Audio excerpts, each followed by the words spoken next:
Thanks for joining me for this week's quick business tip. Today, we are going to talk about turning your social media followers into long-term loyal customers and the steps that you need to make that happen. We all know that social media is kind of this crazy game of likes, shares, and trending hashtags. And it's easy to get lost in all of that craziness and forget that the ultimate goal of social media when it comes to your business is about bringing together a network of amazing people who you would love to work with, turning them into a community of loyal customers. And I want to take you step by step through that process that turns someone into maybe paying attention to a favorite post to becoming that raving fan that is happy to give you reviews and send referrals your way. So the first thing that you need to think about when it comes to your social media is personalization. It is so easy right now to just let AI manage a lot of things, whether it's creating your posts or your captions. Some people are using AI to respond to comments or DMs. And I gotta tell you, people know. People take notice when you are using AI to sort of do the mass marketing part of your business. And in the same aspect that people notice that robot type tone, people are also taking notice of that personalized, heartfelt human touch that can only come from you or someone on your team that cares about your business and cares about your customers. And when your messages, whether they're comments or DMs or even emails, when they come from a human being and they are heartfelt and they are tailor-made to whomever you are talking to, people are going to notice, and that is going to create this personal connection that I think so many people are craving right now. And that personal connection has the ability to create this incredibly strong bond. And it's going to allow your ideal customers to easily trust you. And that's what's going to be the difference between them working with you or not. Another key is consistency. And this is not just in the number of times you're posting a week or the number of times that you are getting in that network and you are engaging with other people's content. This is also consistency in your brand image and your brand voice. So no matter what you're posting, it needs to always be consistent. You can have a brand voice that is the class clown. You can have a brand voice that is the educator. You can have a brand voice that is professional or witty or super laid back. But it gets really confusing to your audience when your brand voice is sometimes all of those things. So if one day you're professional and one day you're educational and the next day you're witty and then you post a super funny meme, it just really gets to be a lot and people don't know who you are. And now more than ever in the last 3 years, people want to really know who you are before they work with you. So you need to decide what your brand voice is going to be. And if you're not a solopreneur, you need to decide what your brand voice is for your company. And even if you have more than one person who's managing your social media, you should have a brand book that goes through what types of images, what types of words. Do we use emojis? Do we not use emojis? All those kinds of things so that whoever is running your social media at whatever time, it remains consistent so that it doesn't feel like I'm talking to Jennifer one day, Joe the next day, and Tom the next day, but it's all in the same social media feed, right? So that consistency is what's going to build trust and familiarity. And that is what's getting people to buy now.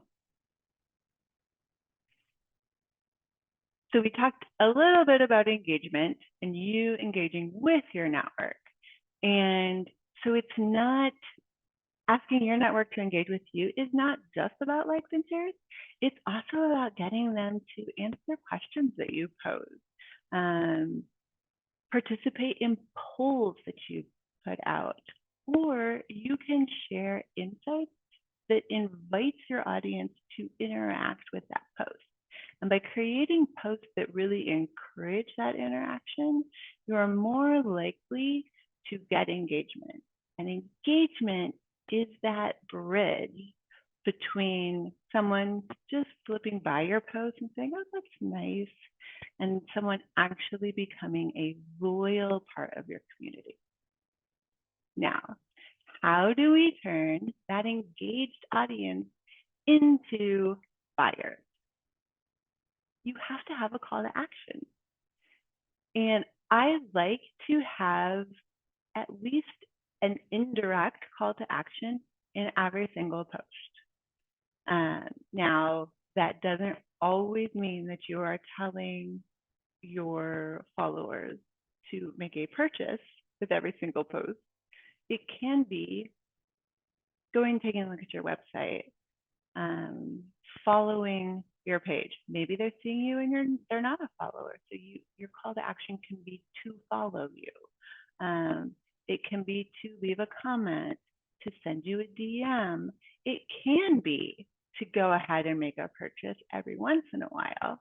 But it can also be, download this lead magnet that's full of valuable information that your target audience can use immediately. These are all calls to action. And if you are not making it clear what you want this person that's viewing your post to do, they're not going to take any action at all. So sometimes I see posts where it's like, hey, I wrote this new book and it's available on Amazon. And then they post the link. Okay. You didn't tell me anything. You didn't tell me to click on the link. You didn't tell me to buy it. You didn't tell me to go check it out and leave me a review. You didn't say anything. It's just, hey, I wrote a book. Here's a link.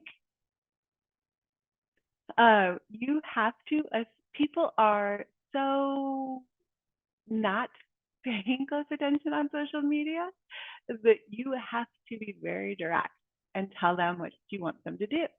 Hey, I wrote a new book. Here's the link. I would love for you to buy this. I would love for you to take a look and give me your feedback. I would love for you to send it on to someone that you know who might be interested in buying the book. Tell them to do something. Don't just expect that they're going to do it themselves. Now, we can't talk about creating a loyal community without mentioning customer service. And social media is one of the most powerful tools when it comes to giving quick responses when it comes to customer service, questions about the product or service that you provide, resolving any kind of technical or support issues along the way.